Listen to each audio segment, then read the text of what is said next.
the heart or not have, a lot of life experiences or street smarts to, come across, even characters who are 10% of what John was, people who lie to you or cheat you or steal from you. I'd had a pretty easy, normal, upbringing, childhood and everything. And this was my first experience with evil. So this brings me to the women at the heart of this story and who are just so brave in being here to tell it. Debra Newell and Tonia Bales.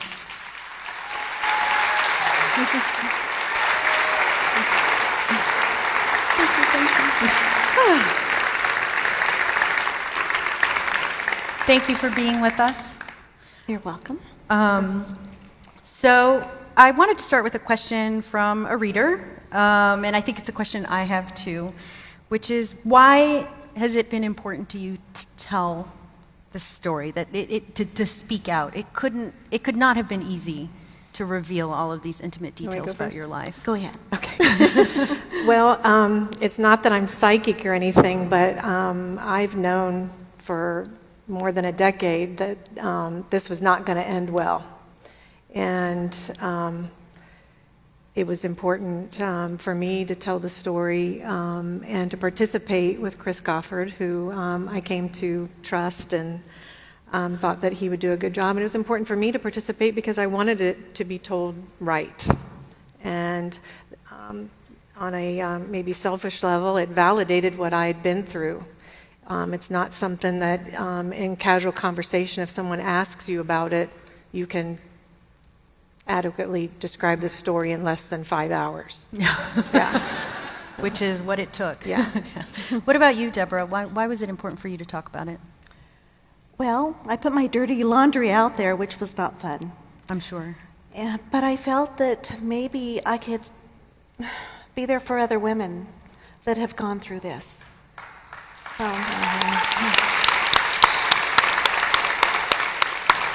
So I was hoping that I could help someone.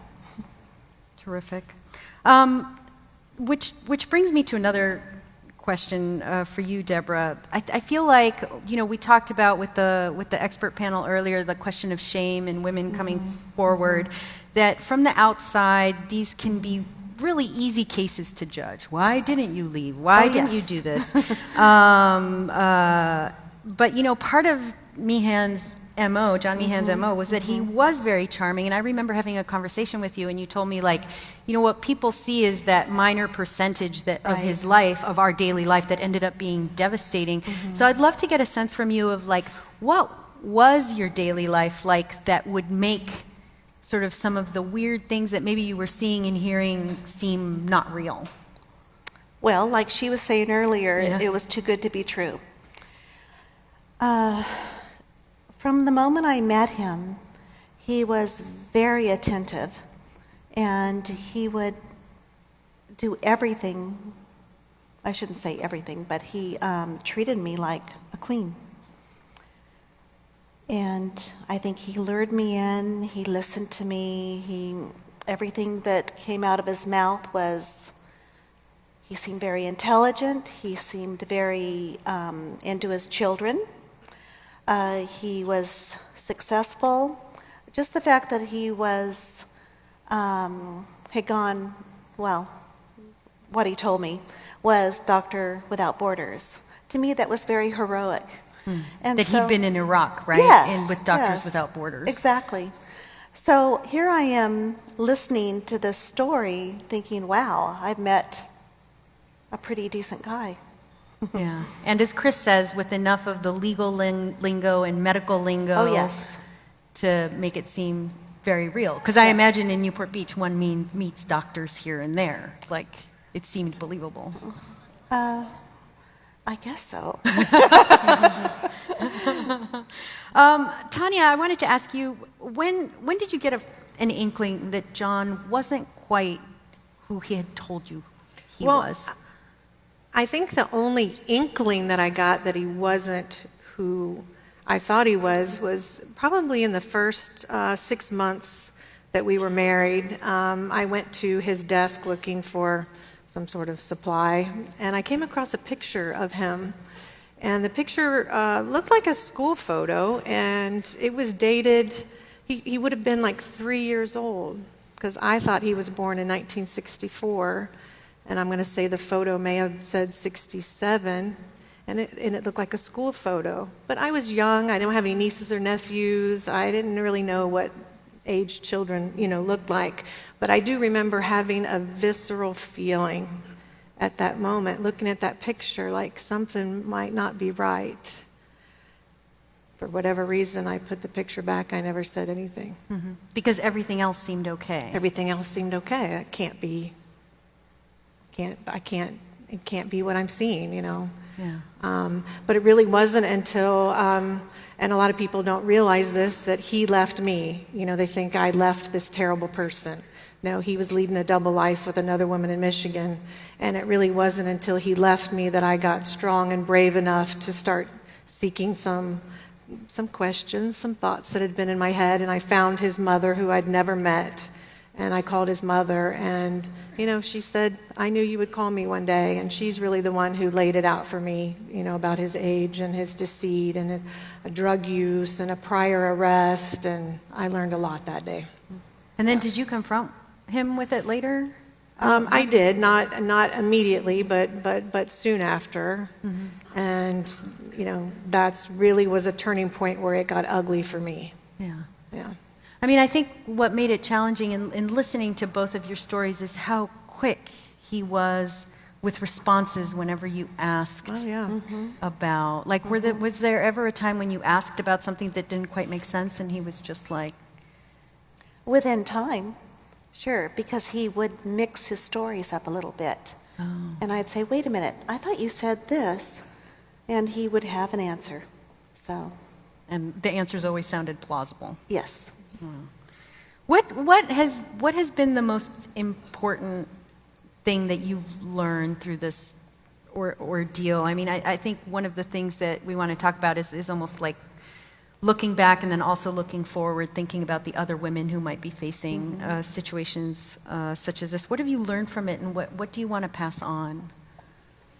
Well, I mean, I've thought a lot about, I'm raising 2 daughters, and I've thought a lot about their future and their men and dating, and how did I get so unlucky? I mean, sometimes people meet someone, they have an attraction, and they live happily ever after, and it's kind of luck. And I just thought, we research, and when we buy a house, for example, we inspect the roof, we look at the foundation for cracks, we ask people their opinion, and sometimes when we're picking our mate, which is the most important decision you'll ever make, emotionally, financially, physically, sometimes we just are kind of willy-nilly about it. It's just a good feeling that we have, and we don't do any research. And I would say that was, my mistake. I just believed him at face value. I didn't do any research. I didn't look for cracks in the foundation, and the consequences of that were pretty devastating. Wow. What about you, Debra? What was the sort of takeaway from you for this experience? Investigate. Listen to your children. I have some pretty wise children. Take time. Take the time to get to know the person and really know what you're doing. So not jump in Never jump in that fast. Yeah. My mother always used to tell me that when I was young. Don't I've jump been told into that it. too, I know, but, a million times, and you don't really think about how important that exactly. piece of advice is, but it really is. I wanted to add another panelist to our conversation, the young woman who fought John Meehan and won. Please welcome Terra Newell. No, we should stand up for her. Yeah. And Cash. Awesome. Hey, baby. Hey, baby. Now, Sit down. Cash has never starred in any kind of theatrical production, so we'll see. But he's a hero, so. Smile for everyone. So, Okay, Terra, Sit. you can let him wander around. Is it okay? Yeah. Okay. Terra, I wanted to start with you. You have emerged as I've read so much about what people have said about this podcast, and you've emerged as the hero in the story, and you have a lot of people that write to you. How have you dealt with that? How has it felt to sort of have inadvertently achieved that status? A little weird, but I mean, it's really nice to get messages from other women who have been through a trauma or been through my mom's situation, and then they're just kind of inspired by the podcast and what I've said. And also some have even asked for advice on what to do in their situation. So it's been really humbling getting that stuff. Mm-hmm. One of the amazing things about this is, and I got to have dinner with them the other night, is seeing how close you have all become in the wake of this. You guys spent part of the Thanksgiving holiday together. You've now been hanging out over the course of these days in advance of this. Like, what kind of support have you found in each other? You know, two women who were with Meehan at very different points in his and your lives. Mm-hmm. Well, I knew about Debra and knew the danger that she would be in, but being in the situation I was in, I could not call her, warn her. I knew that one of her children had called Detective Lucan, and I just felt that now that it was over, there's a little bit of guilt that I couldn't warn her, but I just felt like I needed to support her now, and going through what she had to go through for women from the past and saving all those women from the future. That he's not going to be able to hurt and destroy their lives and their reputation. And it was just important for me. I say we belong to an elite club.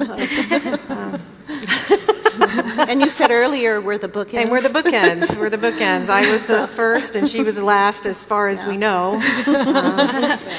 Who knows? How has this been important to you, Debra? Well, I got pretty beat up through the process, and I thought, wait a minute, there's so much more to the story that people don't understand. Mm-hmm. Until you're in my shoes, I don't think you really understand what you've gone through. For Tonia, she was a very educated, smart woman, and he was able to fool her. And so it made me feel a little bit more normal to know that he's that good. Mm-hmm. I think that's something that comes up with a lot of women, that in these kinds of situations, like, am I going crazy? Am I going crazy? And what you were talking about, validation of knowing that this experience is not, that it's not you. Mm-hmm. Yeah. That it's not you. What about you, Terra? How has this been an interesting familial bonding experience for you? Well, it's nice knowing that there's people that were in his life in the past and stuff that don't hate me for doing what I did and had to do. So grateful for that.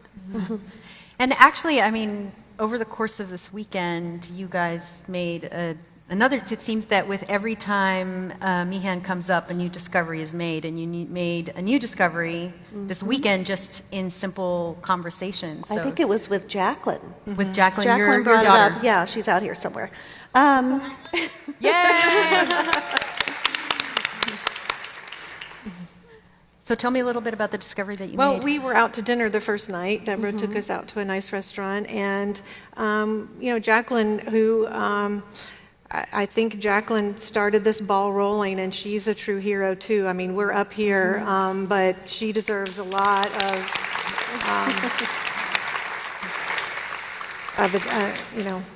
I'm very grateful for her. But they were just discussing some things, like on her phone, she's got pictures of all kinds of documents and things that were in the house and things that they found. And they mentioned to me that he had large quantities of bleach and acetone, like take nail polish, acetone, and what was the other thing? Epsom Epsom salt. salt. Epsom salt. So I thought, oh, gosh, I guess I've watched too much Breaking Bad. I was like, well, can you dissolve a body with that, those things? I don't know. I'm not a chemist. And so this morning I got my Starbucks because I'm on Eastern time. It's 4:30 in the morning. None of you are up. And I got on my phone and I Googled, and right away it said acetone and bleach make chloroform, which is something that if you've watched movies, you've seen people put that on a rag and put it over a woman's face, and they pass out. It was used as an anesthetic. So the mystery is, was he planning to use that on anybody? Had he used that on anybody? Was he anesthetizing himself? You know, how easy was he accessing, drugs? And then I did remember a detail when he was in nursing school. He took a master's level toxicology course that I thought was very strange. Why are you taking something harder than you need to take? And that just, that sparked that memory. He's being his own little chemist and making chloroform. I mean, We also thought the bleach could be cleaning up a crime scene. But why does a guy need acetone? Right. He wasn't putting on nail polish. Right? Well, you don't know. Well, We don't know everything about John. That's right. I mean, I think it just gets at this idea that every time you kind of scratch the surface of John Meehan, we learn something. And with the story being published and Christopher having all of these people approach him with all of these other stories, you scratch it a little bit and there's more. Several readers wrote in, including Jack Neuwirth and Cindy I, who have been very concerned about how you have all healed in the wake of this. How have you recovered from this individually and as a family? Like, what kinds of things have you done to bounce back? So who wants to? Do you want to start, Terra? Sure. Well, lots of therapy. I did a lot of EMDR for the trauma and going through the trauma, just the whole story, and then it rewires your brain to where you think differently about it, and the triggers go away from like the PTSD. Because you were quite anxious in the months following, right? Yeah. How did that manifest itself? Were you? Well, at first I was in shock, and then just like little noises, loud noises. If I was in a restaurant and people were talking, I'd get super agitated.